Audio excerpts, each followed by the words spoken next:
વડોદરાની વિશ્વામિત્રી નદીમાં 10 ફૂટ લાંબો મગર મૃત હાલતમાં મળતા ચકચાર. વિશ્વામિત્રી નદીમાં એક વિશાળ મગરનું રહસ્યમય સંજોગોમાં મોત થતાં શહેરમાં ચકચાર મચી ગઈ છે. મહારાજા સયાજીરાવ યુનિવર્સિટીની ફેકલ્ટી ઓફ ફાઇન આર્ટ્સની પાછળથી પસાર થતી નદીના પટમાં આશરે 10 ફૂટ લાંબો મગર મૃત હાલતમાં મળી આવ્યો.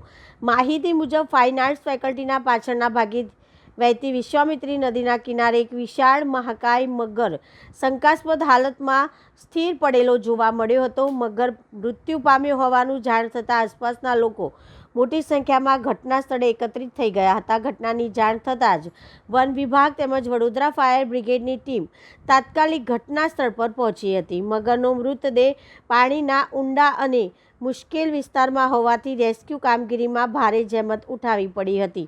ફાયર વિભાગ અને વન વિભાગના જવાનોએ સંયુક્ત રીતે કામગીરી હાથ ધરી મગરના મૃતદેહને બહાર કાઢવાની પ્રક્રિયા શરૂ કરી હતી. હાલ મગરના મોતનું ચોક્કસ કારણ જાણવા વધુ તપાસ કરવામાં આવી રહી હોવાનું જાણવા મળ્યું છે. હું આર યાદવ, ફોરેસ્ટર, બરોડા.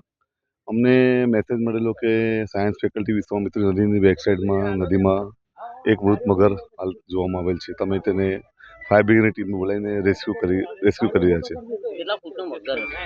એ તો હવે અહીંથી જજમેન્ટ નહીં આવે, પણ લગભગ તો એ 8-10 ફૂટના આસપાસ મગર હશે. કઈ હાલતમાં મળ્યો? એકચ્યુઅલી અમને તો હમણાં જ મેસેજ મળ્યા છે. અમે ત્યાં આવ્યા છીએ એમના સ્પોટ પર. મૃત હાલતમાં જ છે મગર. R Yadav, forester, Baroda.